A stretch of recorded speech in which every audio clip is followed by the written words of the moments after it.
Namo tassa bhagavato arahato samma sambuddhassa. Namo tassa bhagavato arahato samma sambuddhassa. Namo tassa bhagavato arahato samma sambuddhassa. Katannuko bhante janato katang passato. Himasmincha saviññānake kāye bahiddā ca sabba nimittesu. Ahinkara mamankara mananusaya na honti ti. Dear friends in Dhamma, so we have taken a sutta which is available in the Khanda Sangyutta, talking about the 5 aggregates. And that sutta is called Punnama Sutta, literally meaning the full moon night. So as we discussed yesterday, Buddha and the Sangha were dwelling in Migarumatupassada, the place that the Visakha has prepared. So Buddha and the Sangha were dwelling there. And there are several beautiful suttas actually Buddha has delivered while he was dwelling there. One interesting one, fairly relevant to us, is the Anapanasati Sutta. And same situation, there are also Buddha dwelling with many monks, and there he understood all the monks are quite ardently practicing really well. And again, it's the full moon day. And he wants to deliver a kind of a sermon so that everybody will succeed in their meditation. So that's how he delivered the Anapanasati Sutta, telling that if one is practicing Anapanasati according to this kind of a systematic approach, 16 steps, etc. So you might have heard about that. So that is a very, very important sutta that must to read, must to know by all the yogis, Anapanasati Sutta. So similar setup. And he is not actually, while inside the premises he delivered that, there also he came out, Sangha is also out, the open space, the moon is there, the full moon, and then he made the speech, the sermon. Similarly here also, in the Punnama Sutta also same setup, another full moon poya day, and Buddha and the Sangha residing there. Rather than being in the temple or the monastery, now they have come out, you can see the sky and the moon, full moon, and there Buddha and the Sangha were residing, silent, and at that moment one monk wants to ask series of questions. So he is taking the permission from the Buddha by standing up. Bhante, is it okay to ask a couple of questions? I have a few doubts. Then Buddha given the consent and asked him to sit down, and while sitting you can ask the questions. Very interesting, kind of a drama-like thing. Then he start asking questions, and altogether 10 questions are there. We yesterday discussed a couple of them. If I summarize, he simply wants to be sure what are the 5 clinging aggregates. He simply named them as the clinging aggregate of form, clinging aggregate of feelings, clinging aggregate of perceptions, clinging aggregate of formations, and the clinging aggregate of consciousness. Is that correct? Yes. So Buddha assures, yeah, these are the 5 clinging aggregates. So that's the question. Then the second one is that what is the, on which actually these 5 clinging aggregates are rooted? That's the second question. And then Buddha answers telling, Ime ko bhikkhu panchupadana khanda chandamulaka. So they are rooted in desire. So then only they become actually the clinging aggregates. So aggregates may be merely available, but we have a certain desire. So then they are subject to clinging. Then they can be called as clinging aggregates. So the root cause is the clinging. The root cause is the chanda, the desire that the minds are having. That's the second question. Then he further asks, is clinging entirely separate from fly clinging aggregates, or is clinging part of it? So what's that? A little difficult question. So there Buddha mentioned Chandaraga is different That's the root, that's the cause. And you can't say it's entirely different either. So it's very much like part of it. So if you consider the desire, so desire comes as the tanha, the craving, the desire, if we consider as a mental formation, so it comes under the fourth aggregate. So chetana, all the different chaitasikas. If you come to the Abhidhammic explanation, there are 52 chaitasikas. Vedana and Sanya are the two other aggregates. All the other 50 chaitasikas are considered as the sankhara khandha. So therefore the clinging, whatever the desire, the craving, another aspect also included there. But it's singled out, it's telling, okay, this is it. So it's giving some emphasis to it. So there Buddha mentioned desire and lust for them, that is clinging there.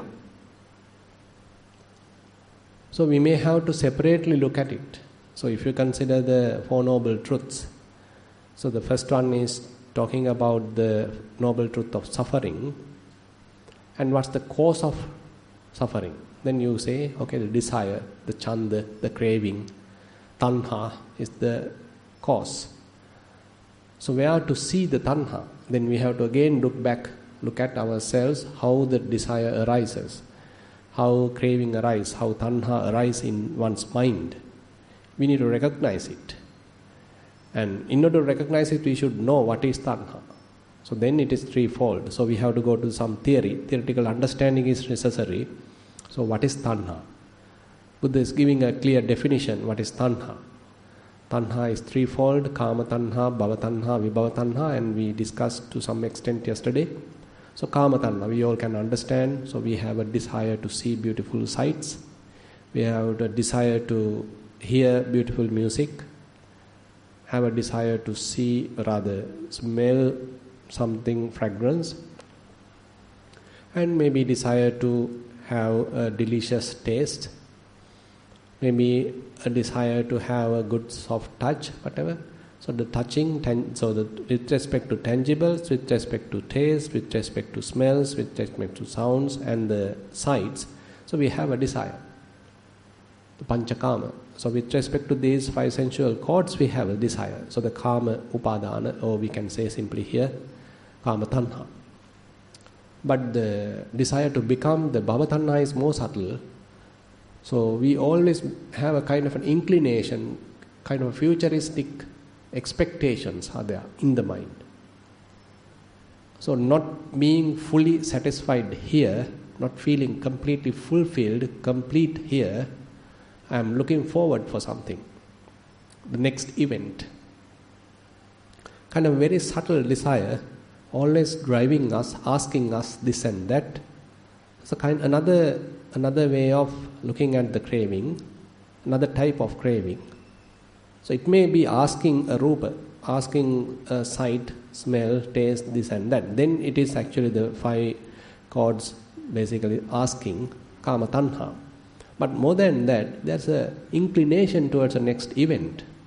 Say for example, you are a young person and you are looking forward to marry, and you have a partner now but not yet the wedding taken. So you are looking forward to take the wedding.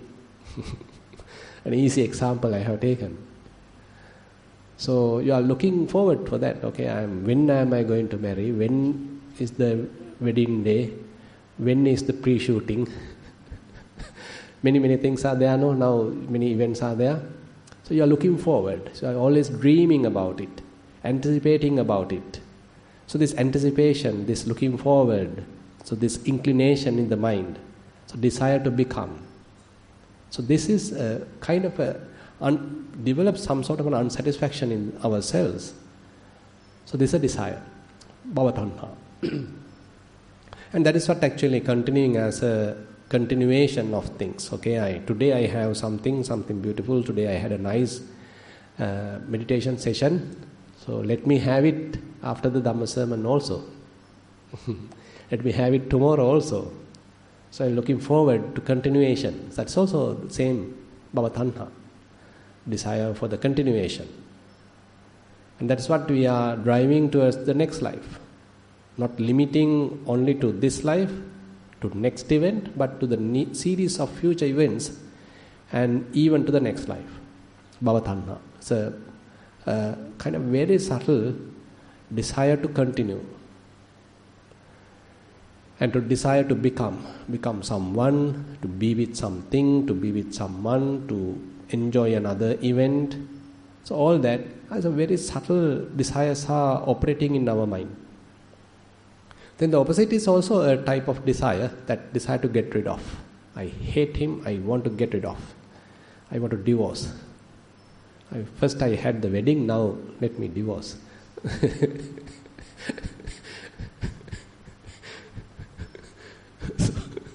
So that is how our mind works, right? When you don't have, you want to marry and you want to have the wedding, so you are dreaming about it. Once you are there for a long time, I hate him, I want to give up, I want to divorce. So you want to desire to get rid of. You are the worst person I have ever met.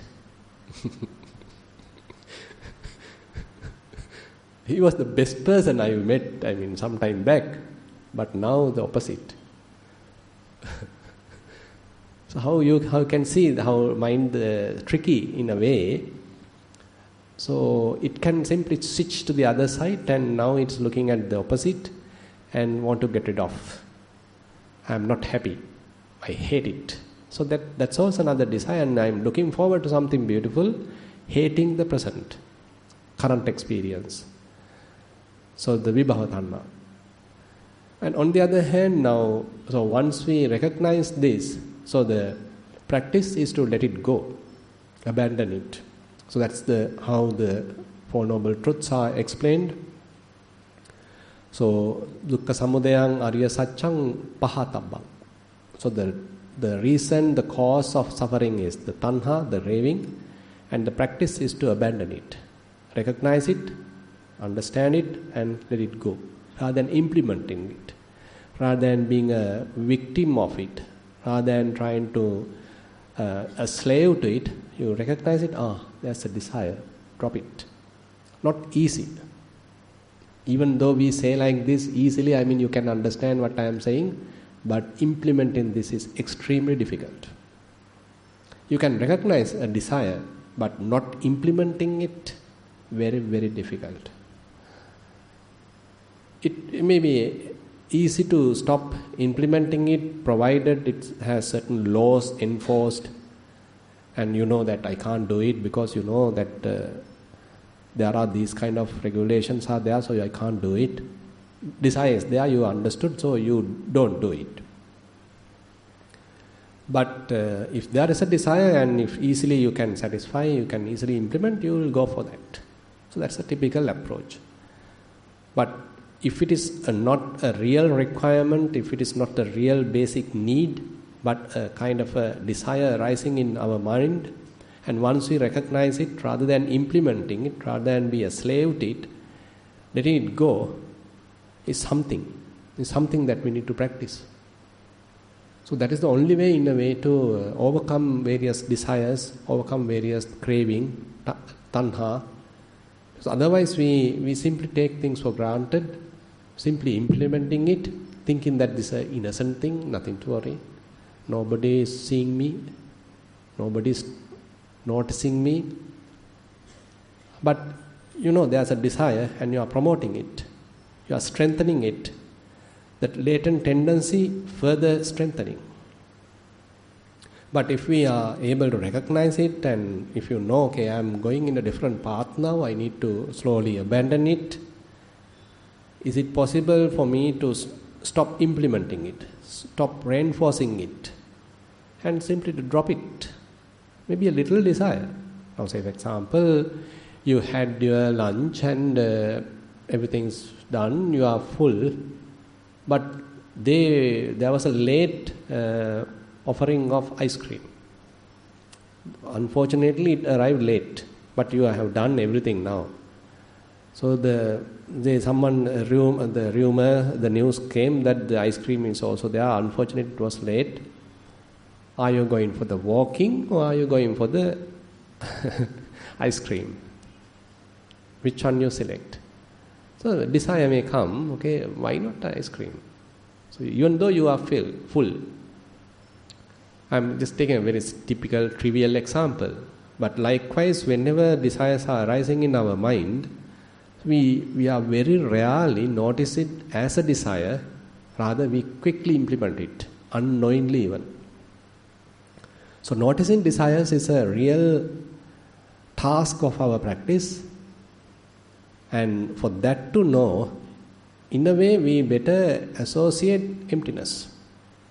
So while we are maintaining kind of an emptiness, there when the kamachanda arises, where then a kind of a desire arises, maybe it is noticeable because you are in a very pure state of mind. So there the desire is arising. And if you are able to look back or look at it after stepping back, so then is something that you can notice it.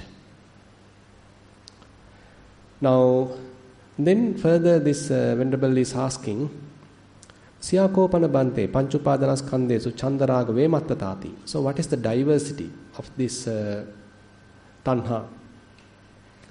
And there Buddha mentioned, so there are the different kinds of cravings are there, where let me have a form like this in the future.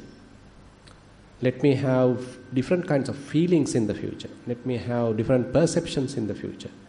Different mental formations, different activities in the future, and different sensual experience in the future. So looking forward for something. In a way it is connected with the bhavatanha as far as I can understand. Anyway, that is the vemattata. So with respect to these 5 different aggregates, so you are looking forward, okay, I like to have this kind of a form. So you feel you are not happy about the current appearance of yourself. So you are going for a facial or this or that or haircut or something. So you are wanting to have a different form than the present form. But we don't think like that, isn't it? So this my appearance is not good. Okay, let me have a nice haircut. On those days there was a Diana cut. I don't know whether it is available now. Since she already passed away. Now new names may be available, I am not aware of. So anyway, so we like our form to appear differently, and that's why we are going for a new frock, new style, and whatever Hamidia or this or that. You are going for that so that your appearance looks nice, smart, handsome, pretty. So the form, I mean, this may be, I am talking about the internal form, what so-called the body. But the outside also like that. So say if your house doesn't look nice, say you want to change something and have a nice this and that, some decoration. So we have certain plans. So all are forms in a way. Either it is internal, external, doesn't matter. So we always looking forward for some kind of a change to happen, so that with respect to the form, to the material world, okay, I am going for a change. Feelings also the same. Say you are expecting some kind of happiness by associating someone, by watching a movie, so going for a pleasure. In terms of the pleasure principle, going after something. So all are diversification of this thing, either the form, perceptions, feeling, your activities. So why are we expecting something to do? Certain activities. So why am I going for a particular activity? Okay, I'm organizing a event, a meeting, exhibition, a kind of a gathering. So many things are there. You can plan for something, and all require fair amount of thinking, fair amount of organizing, fair amount of activities. All in a way drives us, motivates us, promotes thinking. So we are driving now, we are running. Now if we can see in our mind how things are operating, is this all driving forces coming in the mind as desires, are they all necessary to implement? Or can I choose what is exactly necessary, what is most appropriate, and simply ignore, drop what is unnecessary? So we discussed some time back about the Kammaramata. Can you remember? Kammaramata, going one activity after another activity. Say you want to occupy your mind, you want to get involved with something every time. Never being able to relax, never being able to rest. Always want to occupy yourself. Say first you do one activity. Now say for example, say you are more into the decorating your house. Say you prepare a wall nicely, you did a little decoration and you may be a little happy about it. Then go for another attached bathroom. Okay, you go for that. And once it's done, okay, not enough. This arch is not nice. Okay, let's prepare that, a new arch. The whole design is not look modern today. Let's look for a new architect, a modern architect. Let's change the whole setup so it will appear like a modern house. Our house appear like, pretty old design. Let's go for a new modern appearance. So you change it. And once that is done, maybe we need another good car. This one is not nice, so let's go for a new car. So once that is done, okay, let's go for other something, I don't know. Never ending. So many activities are there. So you are getting always occupying yourself. You have something to work with. You have something to, involve with. Occupying yourself, worrying about it, thinking about it, dreaming about it, planning about it and having it. And once it is done, that's not enough. Okay, I'm going for another activity. In a way, activity driven. I want to occupy myself with various activities. I want something to occupy myself. So can we look at that in our mind? Kammaramata. Now say for example, as monks, as hugely available this Kammaramata.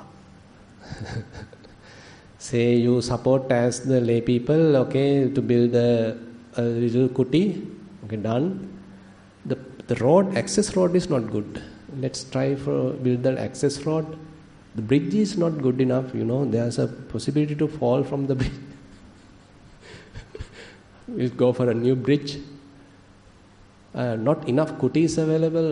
Shall we go for a new kuti? Okay, another kuti. Meditation hall is not modern like, right? Shall we expand it, the meditation hall? Shall we occupy the other side also? So you go for the other one, another activity. So activity, one activity after another activity, one activity after another activity. So we want something to crunch, right? We want something to occupy. Kammaramata. So this Sankhara Khanda actually is another activity-driven formations, volitional activities are there. And then the next section, the fifth one, he is asking, what is the Khandadi Vachananti? So what is the designation, aggregate, why the name aggregate is given, why the Khanda name is given. So there Buddha mentioned it is not just this internal little stuff that we are talking here. If we simply consider the form aggregate, for example, it is not limited to this internal so-called body. What is external also there. Ajjata and Bahidda all comes under the material aggregate. And not only the present aggregates available. Now you may see, okay, currently, the present moment, there are certain form aggregate available. But how about the past, what already passed away even? That's also coming under the aggregates, the form aggregate. And what's going to happen in the future? Some sort of a form available in the future, that is also available, coming under the form aggregate. Ajjata Bahidda, the internal and external. Olarika Sukuma, the way how we categorize. Certain matter, certain materiality we consider as really beautiful, really refined, and some we consider as really gross, very hard. Both are coming under the same form aggregate. And then what is far and what is near. Something near to you, close to you, that is also comes under the form aggregate. What is very far away, maybe even in another galaxy, it's the same form aggregate. Hinam panitang, inferior, superior. So how we think of the matter, everything included. In terms of the time, in terms of the space, in terms of our judgment, everything included. So the form aggregate, therefore, is a vast area we are covering, not just the body. But we are taking the body as a lab, as a laboratory for our experiment, to our, say, elements meditation. That doesn't mean form aggregate is limited to the body, but form aggregate is very, very vast, but we are simply taking a sample of it for our practice, which we can directly experience.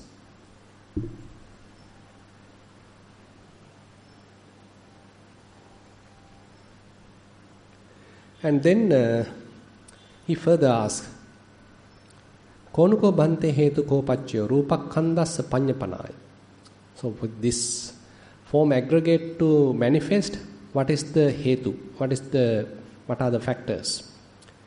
Chattaro ko bhikkhu mahabhuta hetu, chattaro mahabhuta pacchayo rupakhandassa panyapanaya. So the form aggregate Buddha defines with respect to four elements, four great elements: earth, water, fire, air. And so that's we know, and that we need to know, that we need to experientially know. So by mere definition, by mere theory, knowing form aggregate as four great elements is not enough. That's why if you consider Dhammanupassana, iti rupang, iti rupasa samudayo, iti rupasa attangamo. So iti rupang. So you define, okay, what is rupa? These are the four great elements. So how to know it?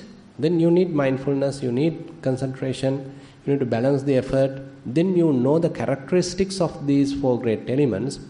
Then you can see the presence or the operation of these great elements. It is not through a microscope that you are trying to recognize the elements.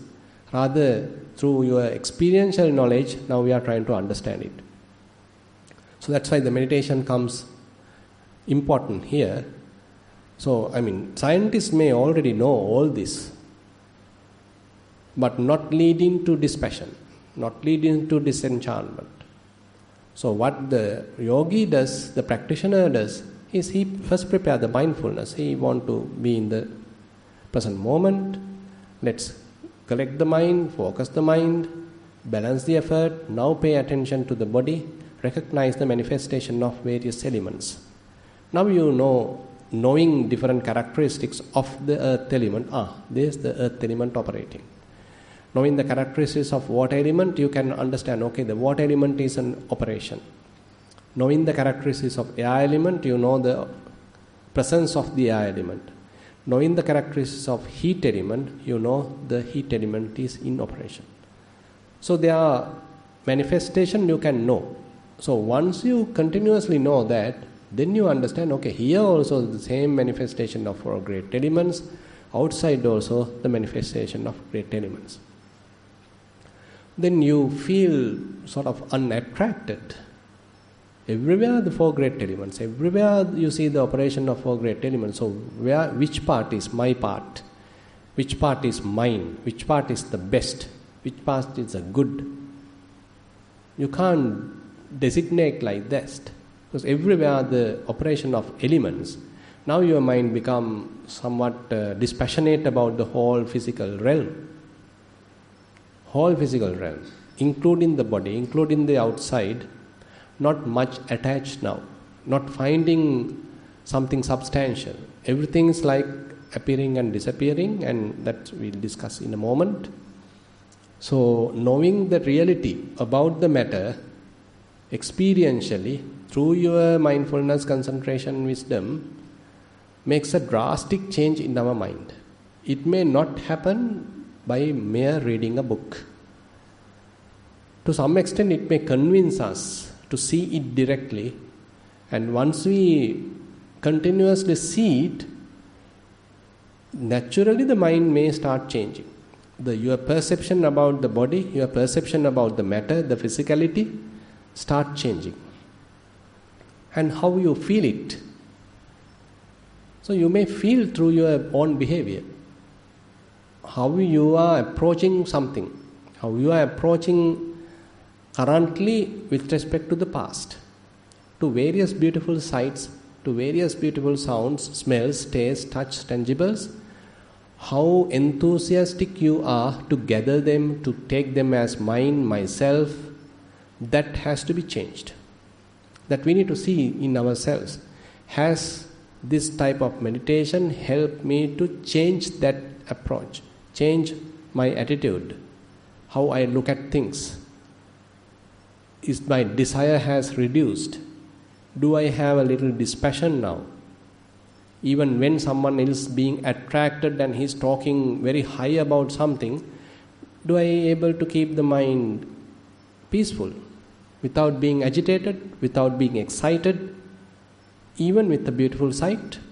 Now say for example, you are going with your friend in a supermarket, many beautiful, interesting, precious, valuable items are there, and that person is so fascinated about it, talking very high about it.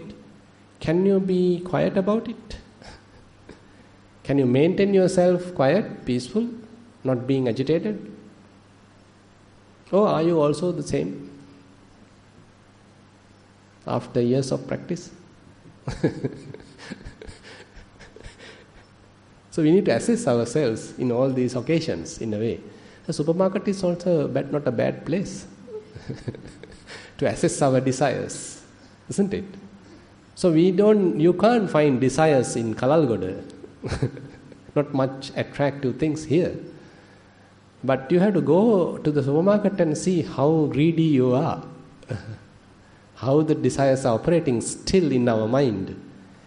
You don't have any desire while here, even though you are very sharply trying to find them.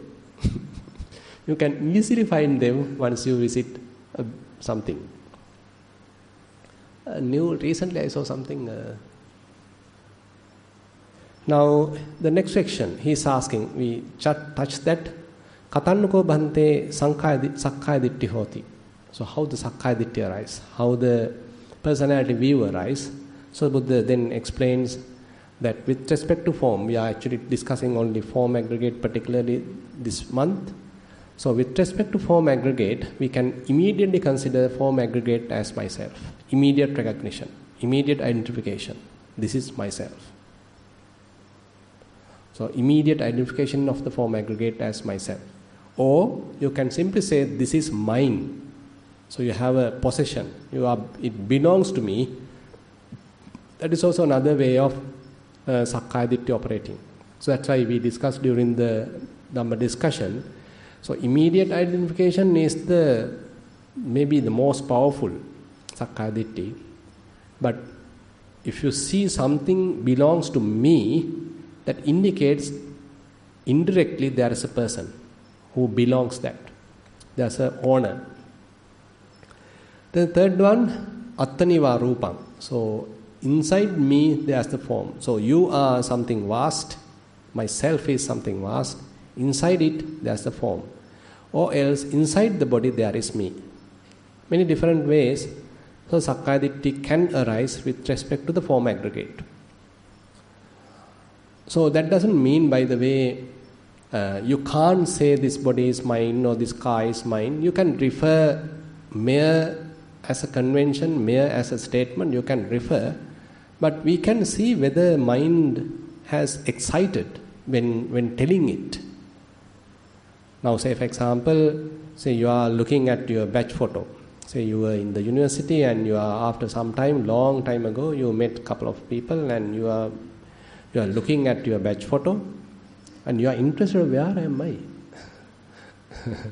So excited about it. And once you find, so now the sense of I is there. It is not every time we have the sense of I, popping up. It may pop up, something like that.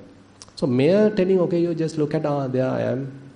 There you can see that in the second row, that fellow, that is me. Maybe a kind of mild way you handle that. There is no any kind of excitement in the mind, but you simply want to show your friend, okay, I was in that batch, or this is place there, I was sitting, standing, something. Handle it properly.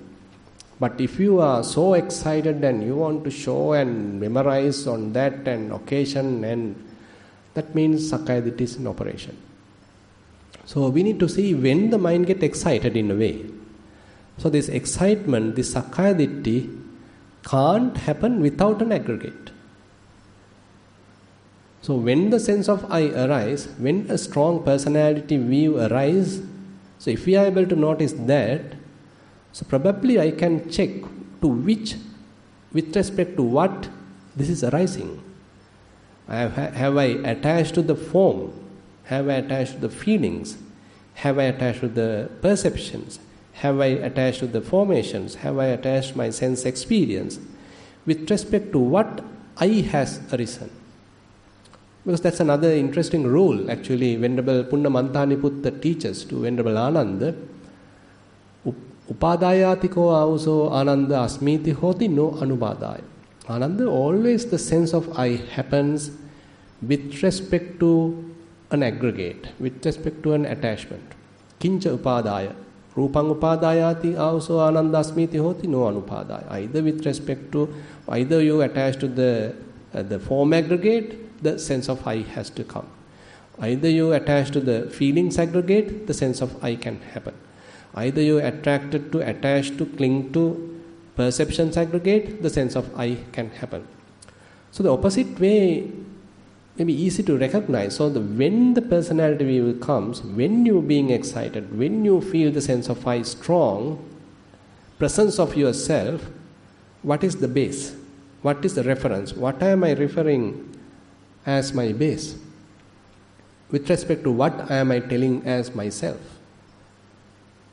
Now say for example, we take that batch photo, now maybe the form aggregate easily. Then there may be a memory coming at that time, your university time and all that. So the memory is also now coming and you may talking about it. Now you connect to the perceptions aggregate, formations aggregate as well. But every time some aggregate is always underneath on which we attach, on we based ourselves, and now I is there. Sense of I is there. And then the next section, the eighth one, the opposite one. Katampana bhante Sakkaya Ditthi nahoti iti. How the Sakkaya Ditthi is not available. And there Buddha mentioned, Ida bhikkhu sutavariya savako. Aryanandassavi arya dhammassa kovido, arya dhamme suvinito. Sappurisanandassavi sappurisa dhammassa kovido, sappurisa dhamme suvinito. So basically, so this is where one is actually practicing. So it is not mere sort of hearing as far as I can see, but you are associating the true people, you are associating the Sappurisa, you are associating the noble people, you are associating the Dhamma, and you are trying to align with that. You need to practice for that. It may not happen immediately. We have heard about, even in our young age, say in the Dhampasala, in the Sunday school, probably you have learned, but you haven't aligned yourself with respect to the Dhamma. It is a mere superficial knowledge. But once you start practicing, only you are trying to recognize, there's something going on in the mind, can I align myself with to that? So likewise, so it's a continuation of practice is a must. So there the Buddha's statement, Ida bhikkhu sutava arya savako aryanandassavi. So he is often trying to see the nobles. Arya dhammassa kovido. So what is the Dhamma mentioned by the nobles? What is the Dhamma mentioned by the Buddha? So you are skillful in that. So you are particularly knowing the Dhamma and you are trying to be aligned with that. Arya dhamme suvinito. And you are restraining yourself. Because again and again our old habits may come out. You start proliferating, you start obsessing, and you need to restrain at that moment. As we just discussed during the Dhamma discussion, Pataving ma manyi, Pataviya ma manyi, Patavito ma manyi, Patavi meti ma manyi. So you are restraining yourself. Don't do that. You know that, no? You've seen that form aggregate is not you. But the old habit may tell, okay, it's me, it's you, look at, see. Don't do that. Don't go for thinking. Don't be a fool again. So you are restraining yourself. being a mother to yourself, being a guidance to yourself, being a teacher to yourself, not promoting the Sakkaya Ditthi again and again, rather calming down that. And now the 9th question. Konuko bhante rupassa asadu, ko adino, king Nissarana. Konuko bhante rupassa asadu. So what is delight? What is the gratification with respect to form aggregate? So there Buddha mentioned, Yanko bhikkhu rupang padicca uppajjate sukhang somanassang ayang rupassa asadu. So when we are handling our body, when we are handling any of the external material items, so we can get some happiness, isn't it? So you can get some happiness by watching a movie, by listening to music. So there's a kind of a delight, there's a kind of a happiness. That's why we are going for that. So that is the asada. So some sort of a gratification is there. That's why people are even killing each other to have this gratification. So we are going after that, going after some beautiful sights. That's why we are framing them, taking the photo of that, because there's a little delight in it. You like to see that, and there's a little excitement, there's a little happiness, pleasure arising in the mind with respect to the form aggregate. So that is the asada, the gratification part of the form aggregate. And then what is the adinava? What do you think? Yang rupang aniccan dukkhang viparinama dhammang ayang rupassa adino. So the form aggregate can't remain as it is. It's constantly changing and it's constantly go through unexpected changes, or maybe aging and all that, which you don't want, which you don't like, you are not approving it, you didn't even expect it. So those are the issues in a way. So this form aggregate can never be perfect. And we want the perfection in the form aggregate. You want to be free from all the pimples, all the perfect face, perfect look, perfect figure. Never. We want it as young people, and we want it, but never getting it, never being happy. So the hair become grey, one after the other tooth start falling, the skin become wrinkled, start the back pain, loses the eye vision, loses the hearing, now loses the voice also.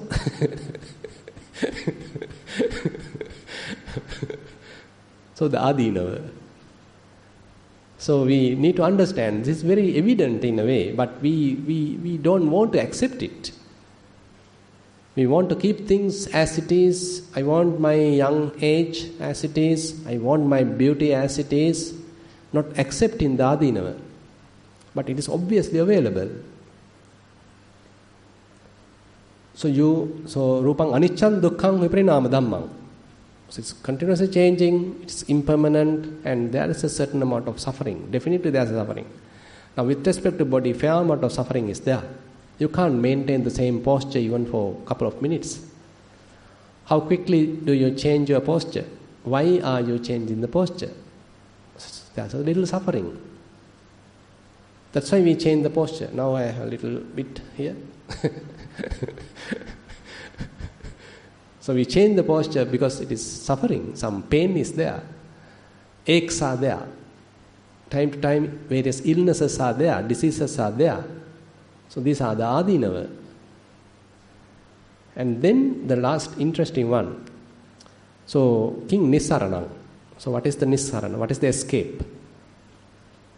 Yo rupasming chandaraga vinayo chandaraga pahanam idang rupassa Nissarana. It is not that you get rid of the body or you hate the body, but you remove the cause, as the craving.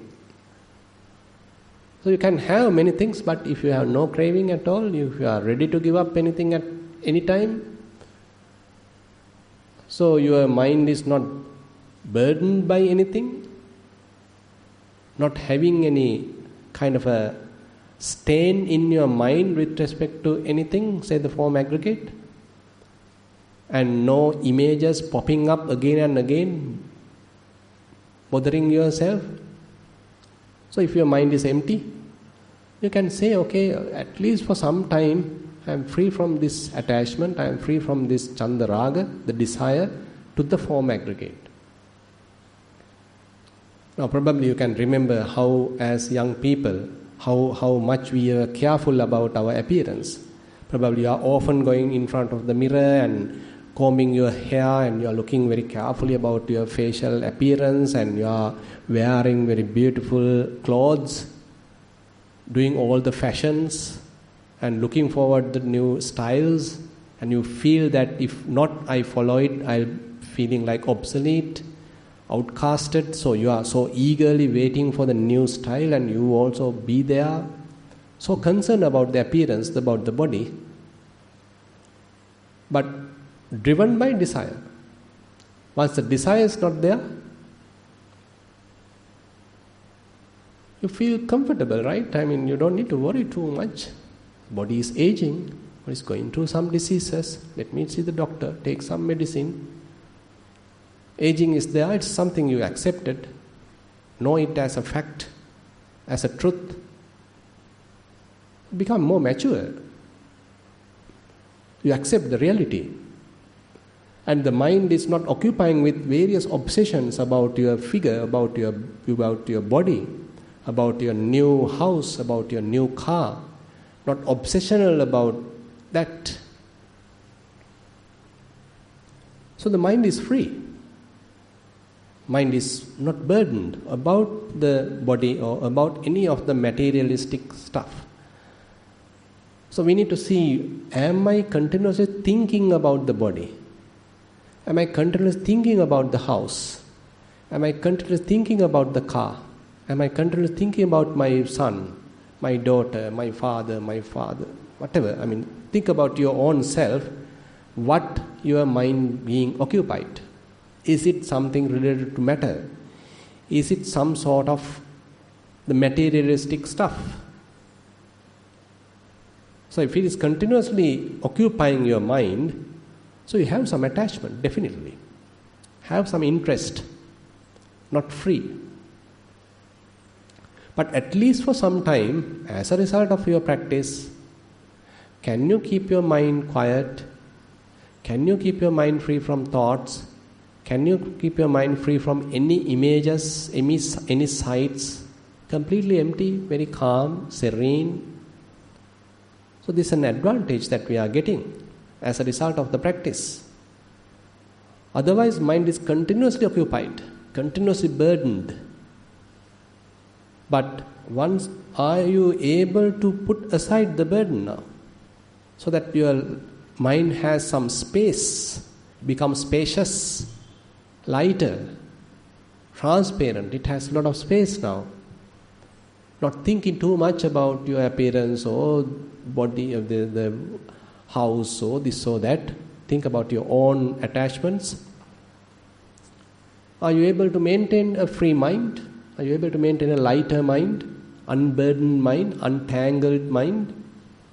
So then we can say, at least, say while I am meditating, okay, my mind is free. That's why even the samatha matters. I mean, at least temporary, by attaching yourself strictly to something, okay, I can maintain that. But that's not the solution. But knowing the adinava, once you know it exactly, this is the reality of the body, this is the reality of all this, so no point of attached to it, it's subject to change. So knowing that, slowly erase that, basically. You can't keep it in your mind now. It's being erased from the mind. It has slipped from the mind. Even they come, they won't retain in the mind. Once you see it, it has dropped. Something like that. So then the mind is free, lighter, spacious, empty. So the empty mind is a positive mind. So don't think emptiness is something negative, but it's a very rich mind. Free from defilements, free from attachments, free from friction, free from any burden, free. So Buddha says, so he is dwelling in emptiness, he is being in emptiness. So very positive, rich way of living. We think that we have to be rich. If we have to be rich, we always have to think about our possessions. Do you think like that?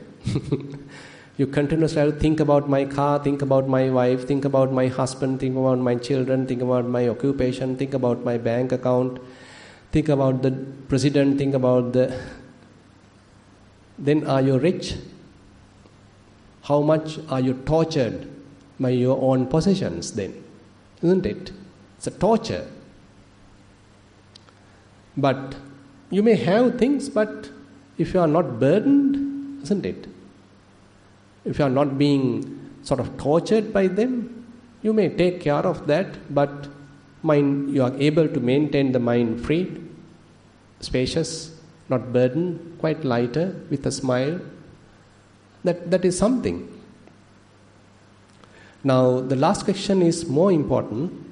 Katannuko bhante janato, katam passato, imasmincha saviññānake kāye, bahiddaca sabba nimittesu, ahankara mamankara mānānusaya nahontīti. So, by knowing what, by looking how, by seeing how, into this body with the consciousness and all the external sabba nimittes, all the different kinds of signs and all the external affairs, matters, how are you going to have no I-making, no mind-making, no conceit I am? That's the most difficult question he is asking. As the 10th question. So then Buddha gives the comprehensive answer. I will take only the form aggregate now. Yankinchi rupang atitanagata paccupannang ajjattang va bahiddava olarakang va sukubang va hinang va panitang va yandure santikeva sabbang rupang. All the different kinds of matter, all the different kinds of materiality. Netam mama neso hamasmi na meso attati eva metang yathabhutang sammappaññāya passati.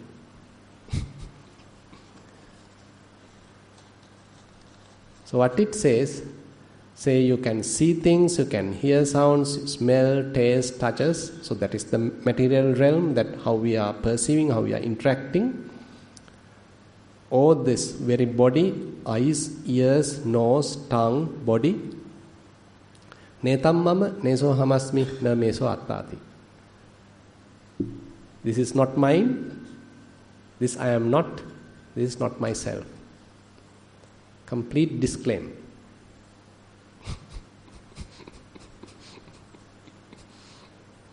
So, what is this now? Not mine, right?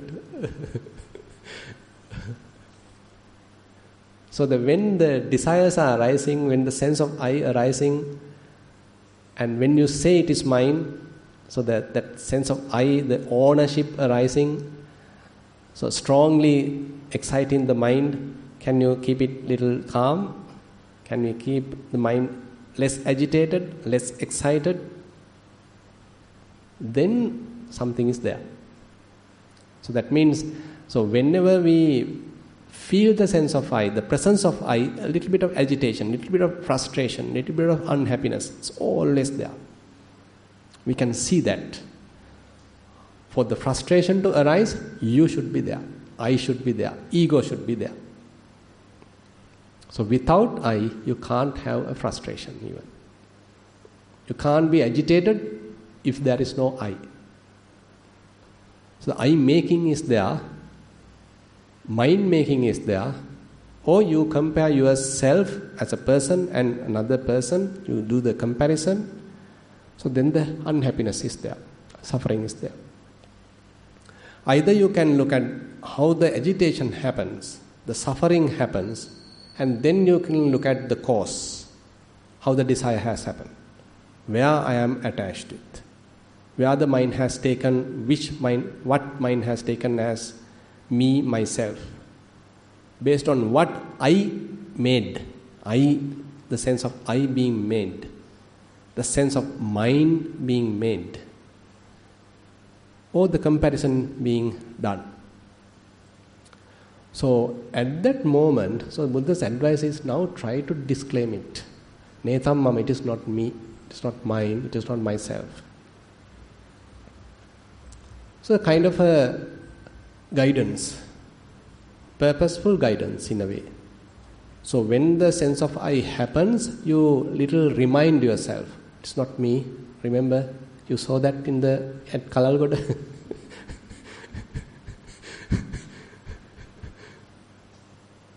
Don't be a fool again. You know that, right? Something like that. Pataving meti mamanyi, pataviya mamanyi, pataving na abhinandi. So you are advising yourself. I mean, this is a kind of a self-correction. It is not immediately one become an arahant, isn't it? It's quite obvious how Buddha is teaching us. So we make mistakes. So when the mind does the old habitual mistake, okay, you as a mother, okay, don't be a fool again. Don't think too much. Don't go for an obsession. Calm down. Be quiet. Correct yourself. Netam mama, neso hamasmi, na meso attati. This is not me, it is not mine, it is not myself. Don't go for the old routine again. You knew the path now. Restrain yourself. It's a kind of a restrainment, it's a practice. So immediately if everything is done, then already an arahant. But typically it is not. So Buddha in the certain suttas like what's that about that ocean Buddha discuss? What's that? There's a beautiful sutta. Can't remember. So there Buddha mentioned. Now there's a very beautiful simile with respect to the ocean. He's taking the ocean as an example, how ocean gradually deepens. Right? So you go to the beach. Sorry? Paharada Sutta. Exactly. Thank you. So in the Paharada Sutta, Buddha explains how the ocean gradually deepens. Similarly, he says, okay, you go deeper, deeper, deeper. So you become, say, you are trying to be aligned, you learn, you listen, and you try to practice, make mistakes, again make mistakes, again practice. Now a little bit aligned. Again go off, again try to take to align. Something like that. And even for the Seka, even for the nobles, so the same thing Buddha say. And he say that's in the with respect to the Mulapariyaya Sutta, and the Seka Puggala, the trainee, is training himself, restraining himself, telling, okay, ma manyi, so don't conceive again, don't imagine like that again, don't think like that again, don't proliferate like that again, don't allow that old habit, old tendency to reinforce again. Try to revert it, try to reverse it. So we ourselves have to do it mindfully, carefully. So sada sato sikhe, every time mindfully you are restraining yourself, training yourself, utterly training. So people don't like to listen, basically. They want quick enlightenment. One day, first sitting, I am a Sotapanna. Please give me the certificate. They don't like to work hard. They don't like to look at themselves. How the desires are operating in my mind. How I get fooled again and again, even though I know the Dhamma. Even though I practice at least to some extent. This is in a way hard practice. So you have to continuously vigilant how the mind is playing, how the mind is tricking us, fooling us. At that moment, is it possible to disclaim it, disavow it, abandon it, not reinforcing it, and correcting myself? Okay, this is the correct path, this is the correct alignment according to the Dhamma, and let me go in this path now, not giving the other side, not promoting the old habit. Netam mama neso hamasmi na meso attati. Now say for example, previously, now say when you think about yourself, you like to think about yourself as a person. Okay, I did this and I was the best character at that drama. Say you are a person who did a drama and you acted as to Andare. So you sing about something. So you see, I am the one who portrayed that character and I did really nice. I got all these different nice, you can see in my table, all these medals I have taken. So you put them in the nice order and on the yearly basis. This year I was the best actor, this year the second, this year again the best actor. So you like to promote yourself. So that's why they are the medals. So what's the purpose of the medal? To promote myself. So my activity, my performance, with that I am there. So you highlight a person, I like it. To highlight myself. But now, are we doing the same thing? So when I see it, can I see, is my mind again doing the same foolish thing, or can I keep the mind quiet, not doing that old habit? So far we were all doing that. We were all promoting ourselves, continuously promoting ourselves, saying that I am the best, I am the VIP. And now we need to see how foolish it is, because I have seen it through the Dhamma. I am practicing now with respect to the Dhamma. Now I have to align with the Dhamma. Sappurisanam dasavi, sappurisa dhamme kovido, sappurisa dhamme suvinito. So you are now trying to align yourself, you are understanding with the nobles. Not easy. Our old habits are again and again driving us onto the old habitual tendency of promoting a self. Can I stop it and take it back? Netam mama neso hamasmina meso attati. Calm down, relax. You are just a sand particle. Just a sand particle, just a commoner. Something like that. So in a way, now when Buddha established this order of Sangha, there is no any kind of a master. He didn't say that after passing away my final parinibbana, you are the master, you after me become the master. He didn't say so. Sangha is merely Sangha, Dhamma becomes the master, isn't it? So even though nowadays Sangha Raja and all are there, Mahanayakas and Sangha Rajas are there. Anyway, a mere bhikkhu, just a bhikkhu. So when Buddha is asking bhikkhu, what are you telling? Simply addressing as a bhikkhu, as a monk. Sometimes he has used the term Sariputta and all that. But in a way, all of them are become one of the Arahants. That's how the suttas are beautifully explaining. So he was there, he was practicing, and then he became one of the Arahants. That's it, one of the Arahants. How many Arahants were there? Millions, billions maybe. It's just one of the Arahants. Another sand particle. Very beautiful, well grounded. But not highlighted as, this thing and all the magnificent this and that. And even Buddha prohibited showing their, psychic powers, prohibited. You know that, right? Prohibited even. Not need to highlight. Going against the current in a way. So we want to highlight ourselves. That's why we write our CV with all the, mastery of this, mastery of that, master of that. In our CV, I am the best person, the suitable person for this particular opportunity. Self-promotion. That's what we were doing. But now, netam mama, neso hamasmi, na meso attati. It is not me, not mine, not myself.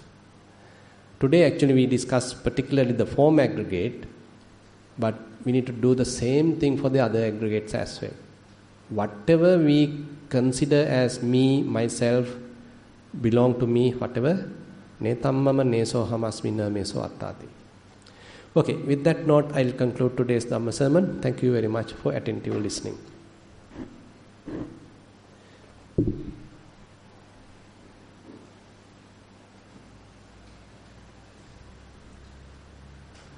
Today the breakfast dana was offered by Tamara Veerasinghe to offer merits to her passed away parents and to invoke blessings to Swamin Wahanse and all at Kalalgoda. Then today the lunch dana was offered by Sirimali Nanayakara to offer merits to all the passed away relatives and invoke blessings to all at Kalalgoda to progress in the Dhamma path. So those are the short sharing of merits. So we have spent fair amount of time today practicing the Dhamma, listening to Dhamma sermon and participating in the Dhamma discussion. All the merits what we have accumulated, we share with all the celestial beings, all the past relatives and whoever in need of merits. We wish these merits help us also to understand the Buddha's teaching, practice it to the best of our ability and attain path, fruition, Nibbana. We will recite the traditional verses. Ettavataca amhehi sambatang punya sampadang sabbe deva anumodantu sabba sampatti siddhya. Ettavataca amhehi sambatang punya sampadang sabbe bhuta anumodantu sabba sampatti siddhya. Ettavataca amhehi sambatang punya sampadang sabbe satta anumodantu sabba sampatti siddhya. Akasattha ca bummattha deva naga mahiddika punyantang anumoditva chirang rakkhantu sasanang. Akasattha ca bummattha deva naga mahiddika punyantang anumoditva chirang rakkhantu desanang. Akasattha ca bummattha deva naga mahiddika punyantang anumoditva chirang rakkhantu mam parang. Idang vo ñātīnaṃ hotu sukita hontu ñātayo. Idang vo ñātīnaṃ hotu sukita hontu ñātayo. Ñātīnaṃ hotu sukita hontu ñātayo. Imina punya kammena mame bala samagamo satang samagamo hotu yava nibbana pattiya. Imina punya kammena mame bala samagamo satang samagamo hotu yava nibbana pattiya. Imina punya kammena mame bala samagamo satang samagamo hotu yava nibbana pattiya. Sadhu, sadhu, sadhu.